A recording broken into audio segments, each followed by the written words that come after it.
West ബംഗാളിൽ നിന്നാണ് ഞങ്ങൾ സ്റ്റാർട്ട് ചെയ്തത് ആൻഡ് ഞങ്ങളുടെ എൻഡിങ് പോയിന്റ് കൊച്ചിയാണ്. ഞങ്ങൾ മീഡിയയിൽ നോക്കുന്നതും കാണുന്നതും ഒന്നും അല്ല life. The cyclists who have undertaken this mission, again a big thanks to all of you. पद यात्रा करना सरल हो सकता है, बस यात्रा करना भी सहज है, किंतु साइकिल यात्रा अत्यंत परिश्रम और धैर्य की मांग करती है.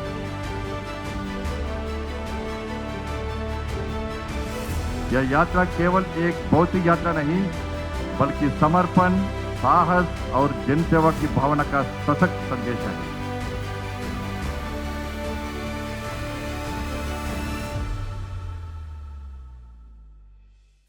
നമസ്കാരം.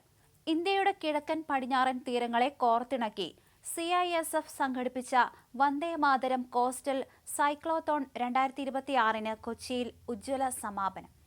25 ദിവസങ്ങൾ നീണ്ടുനിന്ന യാത്രയിൽ 6553 കിലോമീറ്റർ താണ്ടിയാണ് സൈക്ലിസ്റ്റ് സംഘം ലക്ഷ്യസ്ഥാനത്തെത്തിയത്.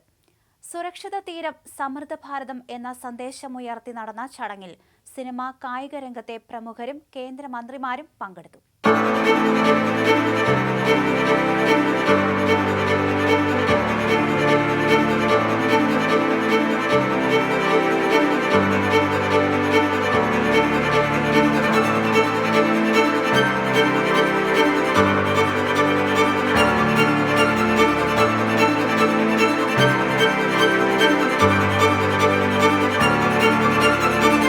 ഇന്ത്യൻ തീരദേശ സുരക്ഷയുടെയും ഐക്യത്തിന്റെയും പ്രതീകമായി മാറിയ CISF വന്ദേമാതരം കോസ്റ്റൽ സൈക്ലോത്തോണിന് കൊച്ചിയിൽ തിരശ്ശീല വീണു.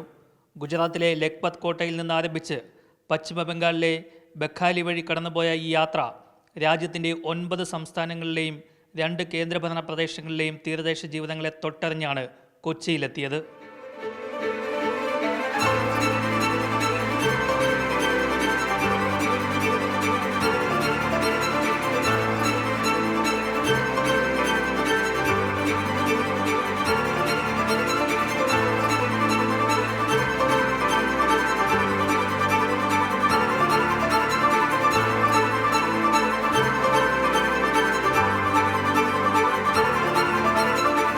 സൈക്ലോത്തോണിൽ പങ്കെടുത്ത 130 സൈക്ലിസ്റ്റുകളിൽ 50% വനിതകളായിരുന്നു. യൂണിഫോം ധരിച്ച് കരുത്തോടെ സൈക്കിൾ ചവിട്ടുന്ന വനിതാ ഉദ്യോഗസ്ഥർ തീരദേശത്തെ പെൺകുട്ടികൾക്ക് വലിയ ആവേശമാണ് പകർന്നത്. യാത്രക്കിടെ 52 തീരദേശ ഗ്രാമങ്ങളിൽ സംഘം തങ്ങുകയും അവിടുത്തെ മത്സ്യത്തൊഴിലാളികളുമായി യുവാക്കളുമായും സംവദിക്കുകയും ചെയ്തു. ഈ ഗ്രാമങ്ങളെ CISF ഇപ്പോൾ ദത്തെടുത്തിരിക്കുകയാണ്. പുറമേ നിന്ന് കാണുന്ന പോലെയല്ല സാധാരണക്കാരുടെ ജീവിതമെന്നും അത് തൊട്ടറിയാൻ ഈ യാത്ര സഹായകരമായി എന്നും സൈക്ലോത്തോണിൽ പങ്കെടുത്ത മലയാളി ഓഫീസർ RV ആശ പറഞ്ഞു. വന്ദേമാതരം കോസ്റ്റൽ സൈക്ലത്തോൺ 2026 ഞങ്ങൾ 2 ടീമുണ്ട്. ഒരു ടീം ഗുജറാത്തിൽ നിന്നും ഒരു ടീം വെസ്റ്റ് ബംഗാളിൽ നിന്നാണ് ഞങ്ങൾ സ്റ്റാർട്ട് ചെയ്തത് ആൻഡ് ഞങ്ങളുടെ എൻഡിങ് പോയിന്റ് കൊച്ചിയാണ്. ഞങ്ങളുടെ ഈസ്റ്റ് ടീമിൽ ഞങ്ങൾ വെസ്റ്റ് ബംഗാൾ, പിന്നെ ഒഡീഷ പോയി, പിന്നെ ആന്ധ്ര പോയി, തമിഴ്നാട് പോയി ആൻഡ് ഫൈനലി ഞങ്ങളിവിടെ കേരള വന്ന് എത്തിയിട്ടുണ്ട്. ഇതിൻ്റെ മെയിൻ തീം എന്തെന്ന് വെച്ചാൽ ഈ കോസ്റ്റൽ ഏരിയയുടെ സെക്യൂരിറ്റി ആൻഡ് അതുകൊണ്ട് അതിൻ്റെ ഇമ്പോർട്ടൻസ് നമ്മുടെ ലോക്കൽ പീപ്പിൾസിനും കൊച്ചു കുട്ടികൾക്കും ഈ സ്കൂൾ പിള്ളേർ, കോളേജ് പിള്ളേർ ആർക്കും അറിയുന്നില്ല. ഇതിൻ്റെ അവയർനെസ് എന്താ, ഇതിനെപ്പറ്റി കുറിച്ചൊന്നും അറിയത്തില്ല. ഞങ്ങൾ ഡയറക്റ്റായിട്ട് പോയിട്ട് ഓരോരോ സ്കൂളും അറൗണ്ട് 52 സ്കൂൾസ്, ഓരോരോ സ്കൂളും കോളേജും ഓരോരോ ചെറിയ വില്ലേജിലൊക്കെ പോയി ഞങ്ങൾ ഇതിനെപ്പറ്റി എല്ലാം പറഞ്ഞിട്ടുണ്ട്. ഇതാണ് ഞങ്ങളുടെ മെയിൻ തീം. ആൻഡ് ഇതിൻ്റെ കൂടെ 150th വന്ദേമാതരം ആനിവേഴ്സറി അതും കൂടെ ആഡ് ചെയ്തിട്ടാണ് ഞങ്ങൾ ഈ പ്രോഗ്രാം സ്റ്റാർട്ട് ചെയ്തിട്ടുണ്ട്. ഇതിലെനിക്ക് ഒത്തിരി എക്സ്പീരിയൻസ് കിട്ടി. ഒത്തിരി എന്ന് പറഞ്ഞാൽ ഞാൻ പറയാൻ പറ്റാത്ത ഒത്തിരി എക്സ്പീരിയൻസ് കിട്ടിയിട്ടുണ്ട് ഞങ്ങൾക്ക്. ഓരോ ഞങ്ങൾ മീഡിയയിൽ നോക്കുന്നതും കാണുന്നതും ഒന്നും അല്ല ലൈഫ്. ചെറിയ കുട്ടികളും വലിയ ആൾക്കാരും ഒത്തിരി പേരുടെ മനസ്സിൽ എന്താ ഉള്ളത് എന്ന് ഞങ്ങൾക്ക് നേരിട്ട് പോയി കേൾക്കാൻ പറഞ്ഞ് അവർക്ക് എന്തൊക്കെ പ്രശ്നമുണ്ടെന്ന് ഞങ്ങൾക്ക് അറിയാൻ പറ്റി. ലഹരികടത്ത്, നുഴഞ്ഞുകയറ്റം എന്നിവയ്ക്കെതിരെ തീരദേശവാസികളെ ബോധവൽക്കരിക്കുകയായിരുന്നു യാത്രയുടെ പ്രധാന ലക്ഷ്യം. ഓരോ മത്സ്യത്തൊഴിലാളിയും രാജ്യത്തിൻ്റെ കാവൽക്കാരാണെന്ന ബോധം വളർത്താൻ ഈ യാത്രയ്ക്ക് സാധിച്ചതായി ഡയറക്ടർ ജനറൽ പ്രവീർ രഞ്ജൻ വ്യക്തമാക്കി. ഇതിനായി പ്രവർത്തിച്ച CISF ഉദ്യോഗസ്ഥർക്ക് അദ്ദേഹം നന്ദി രേഖപ്പെടുത്തി. This time the 52 villages where we have visited, we have conducted sports for them, we have conducted some kind of awareness sessions for them, and also environmental cleaning like coastal cleaning and planting trees along the coast. So the cyclists who have undertaken this mission, again a big thanks to all of you for making the people aware about the coastal environment as well as the coastal security.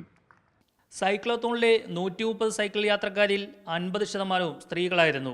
ഇത് വലിയ അഭിമാനകരമായ കാര്യമാണെന്ന് കേന്ദ്ര ആഭ്യന്തര സഹമന്ത്രി ബെണ്ടി സഞ്ജയ് കുമാർ ഉദ്ഘാടന പ്രസംഗത്തിൽ പറഞ്ഞു. पद यात्रा करना सरल हो सकता है, बस यात्रा करना भी सहज है, किंतु साइकिल यात्रा अत्यंत परिश्रम और धैर्य की मांग करती है.